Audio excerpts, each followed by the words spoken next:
Level uppers, does your brain ever moonlight as a terrible psychic? You know, the kind that only ever predicts doom, gloom, and that you're definitely going to say the wrong thing at the party? Or maybe it's a mind reader, one who is 100% convinced that everyone's internal monologue is just a continuous, brutal roast of you? If your brain's crystal ball seems to be permanently stuck on the everything is awful channel, you're about to understand why. Today, we're diving into some of the most common forms of mental self-sabotage, catastrophizing and mind reading. Then, we're taking a dark turn to explore how these internal glitches, along with some others we've discussed, can be intentionally exploited by manipulators. This is where we learn to spot the truly dirty players. Let's continue our tour of the mind's most wanted cognitive criminals. First up, the drama queen of biases, catastrophizing, turning a tiny molehill into Mount freaking Doom, complete with angry orcs and a balrog. This is the art of taking a minor setback, a neutral comment, or a tiny worry and spinning it into the absolute worst-case scenario imaginable, usually in about 3.7 seconds. Your partner sighs audibly while you're telling a story. Are they just a bit tired after a long day? Or is this the first, undeniable, earth-shattering sign that the relationship is crumbling? That they find you intolerably boring, that you're destined to die alone, and that your cats will eventually resort to eating your face for sustenance? If your brain has already fast-forwarded to the feline facial feast, you, my friend, are catastrophizing. You send an important work email, and 5 minutes later realize you typed regrades instead of regards. A simple typo. Right? Wrong. If you're catastrophizing, this typo is not a typo. It is a career-ending apocalypse. Your boss will see it, the CEO will see it. It will be forwarded to the entire company with the subject line, "Behold the incompetent one." You'll be fired, blacklisted from the entire industry. Your LinkedIn profile will spontaneously combust. You'll be forced to move to a remote off-grid cabin where your only companions are squirrels who will also judge your spelling.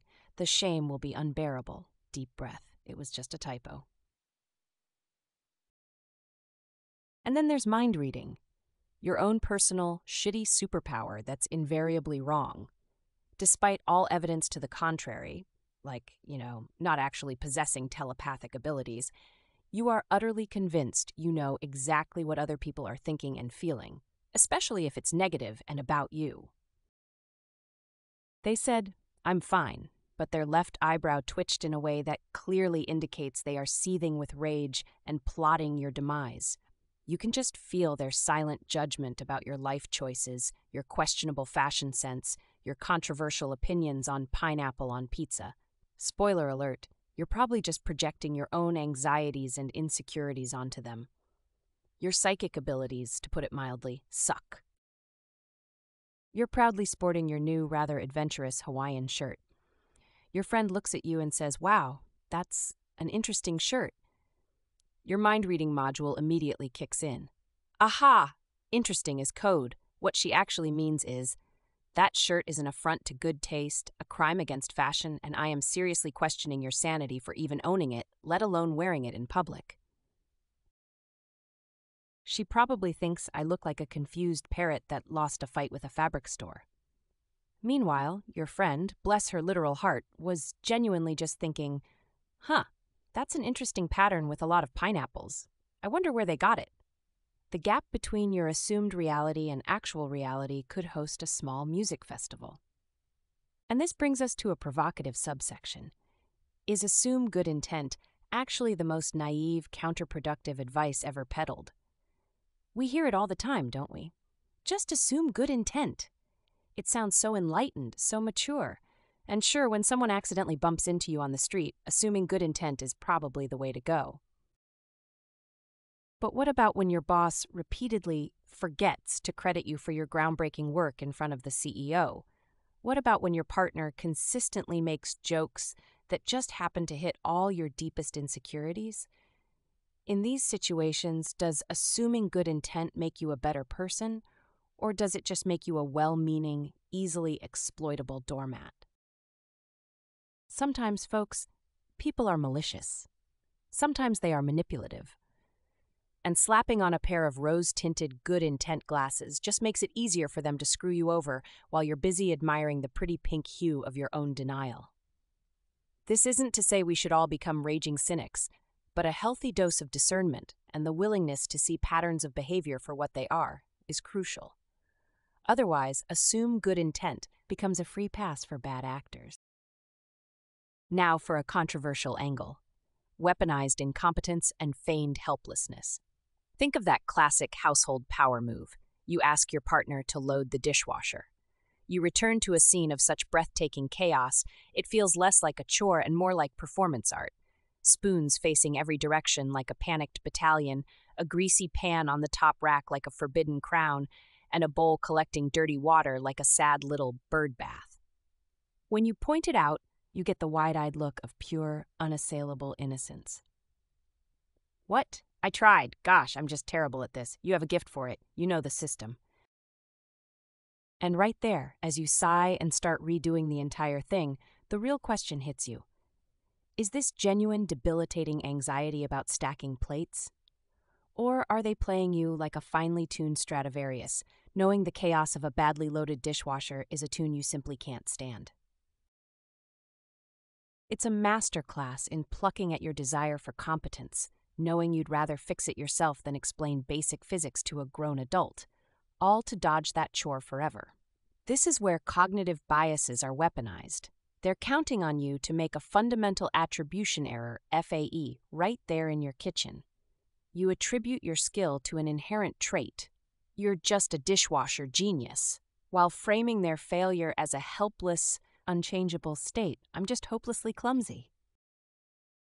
And this leads us to a truly dark psychology twist: how manipulators weaponize your cognitive biases against you. Master manipulators, the kind who really know how to twist situations and people, don't just suffer from these cognitive biases like the rest of us mere mortals.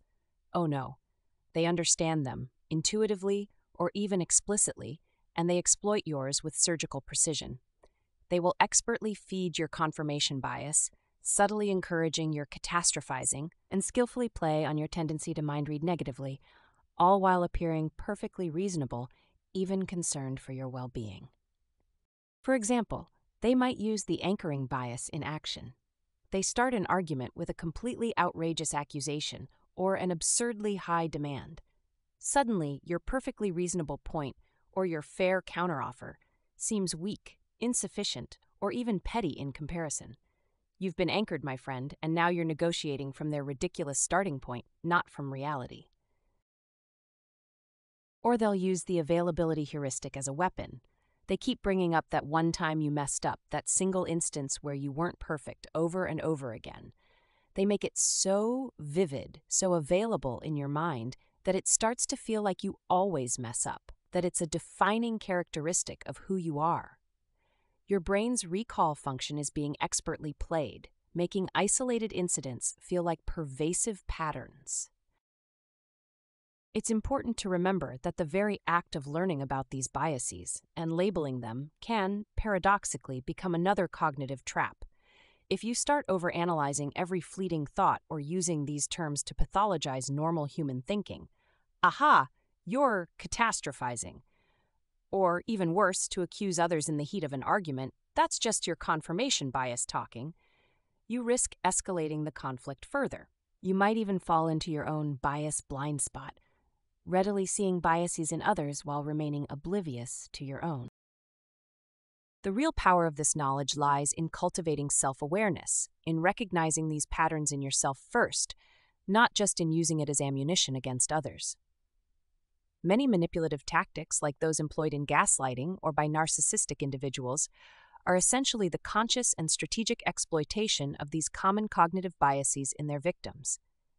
The manipulator understands how to trigger these biases, your FAE, your catastrophizing, your negative mind reading, to control the narrative and maintain their power.